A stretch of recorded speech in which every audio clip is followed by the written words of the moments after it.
मैथिली शरण गुप्त द्वारा रचित कविता का यह अंश माँ कह एक कहानी उनकी काव्य कृति यशोधरा से लिया गया है। यह माँ यशोधरा और बेटे राहुल के बीच संवाद शैली में लिखी गई कविता है और इस कविता को कथात्मक कविता भी कह सकते हैं क्योंकि यह कहानी पर आधारित है। कविता कुछ इस प्रकार है। माँ कह एक कहानी, बेटा समझ लिया है क्या तूने मुझको अपनी नानी? कहती है मुझसे यह चेटी, तू मेरी नानी की बेटी। कह माँ कह लेटी ही लेटी, राजा था या रानी? राजा था या रानी, माँ कह एक कहानी।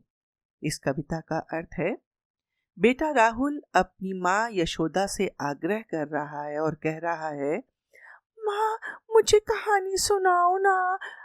तब माँ बच्चे से कहती है कि क्या तुमने मुझे अपनी नानी समझ लिया जो मैं तुम्हें कहानी सुनाऊं?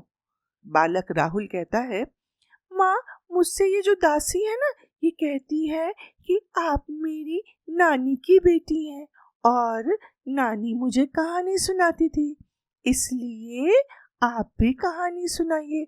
चाहे आप मुझे लेटे ही लेटे कहानी सुनाइए, पर सुनाइए अवश्य। तू है हठी मानधन मेरे, सुन उपवन में बड़े सवेरे। तात भ्रमण करते थे तेरे, जहां सुरभि मनमानी। जहां सुरभि मनमानी, हाँ माँ यही कहानी। वर्ण वर्ण के फूल खिले थे, झलमल कर हिम बिंदु झिले थे। हल्के झोंके हिले मिले थे, लहराता था पानी। लहराता था पानी, हाँ हाँ यही कहानी। माँ बेटे के जिद के आगे झुक जाती हैं और कहती हैं, तू मेरा प्रिय बेटा है, इसलिए मैं तुझे कहानी सुना रही हूँ। ये कहानी तुम्हारे पिता की है। एक बार की बात है बेटा, उपवन में सुबह सुबह तुम्हारे पिता भ्रमण कर रहे थे, घूम रहे थे। उस उपवन में तरह तरह के फूल खिले थे, सुंदर हवा चल रही थी। उस हवा के झोंके से फूलों की खुशबू चारों तरफ फैली हुई थी। हाँ माँ, मुझे यही कहानी सुननी थी। आगे माँ कहती हैं, फूलों की पंखड़ियों पर जो ओस की बूंदें थी ना, वे सूरज के प्रकाश में झिलमिल कर रही थी और हल्की हवा चल रही थी। पानी लहरा रहा था। उस उपवन में बहुत सारे पक्षी मधुर स्वर में गीत गा रहे थे।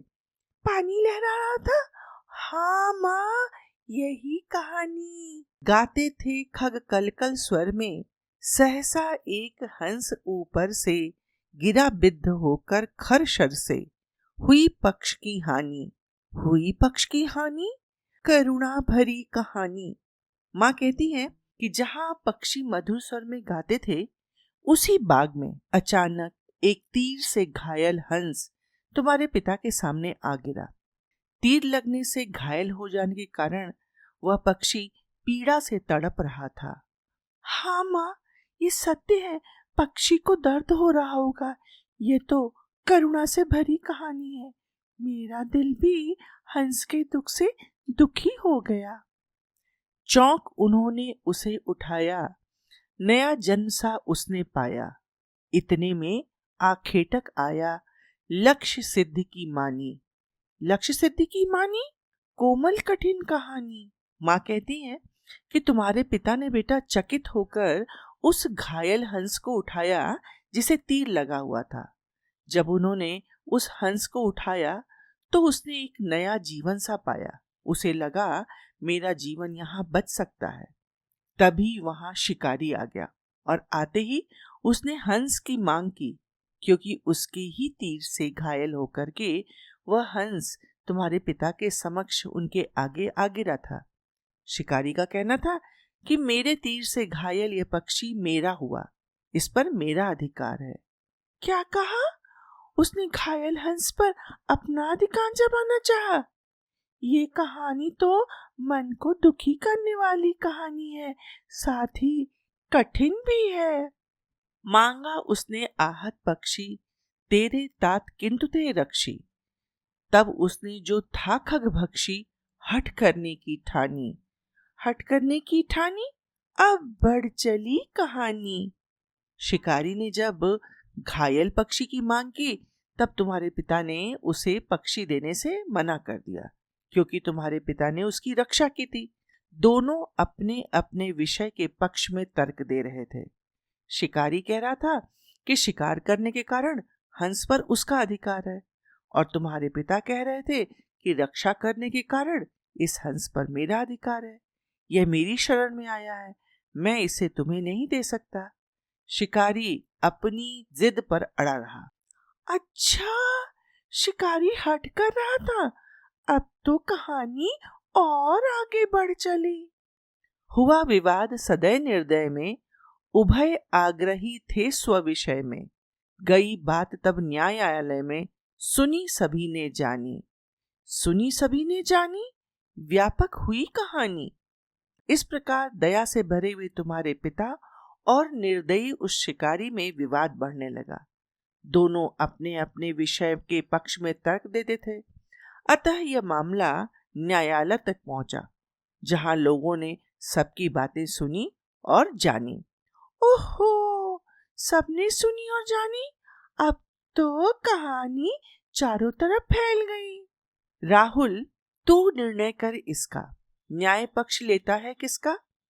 कह दे निर्भय, जय हो जिसका, सुन लो तेरी बानी।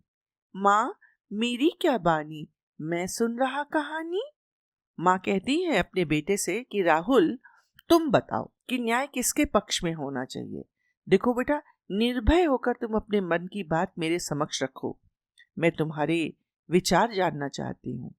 तब राहुल कहता है, माँ, मैं क्या कह सकता हूँ, मैं तो कहानी सुन रहा हूँ ना।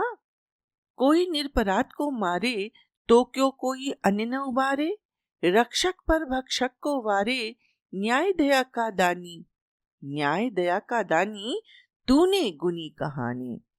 राहुल आगे कहता है, पर हाँ माँ, यदि जिसने कोई भी अपराध न किया हो उसे सताए तो कोई दूसरा व्यक्ति उसको क्यों न बचाए। मैं मारने वाले से बचाने वाले को महान मानता हूँ। माँ प्रसन्न होकर कहती हैं, यही न्याय है। जो दया से भरा हो उसका सम्मान होना चाहिए, अर्थात जिसने पक्षी को मारा उसे दंड मिलना चाहिए, और जिसने उसकी रक्षा की उसका सम्मान होना चाहिए। तुमने बहुत सुंदर बात की है बेटा।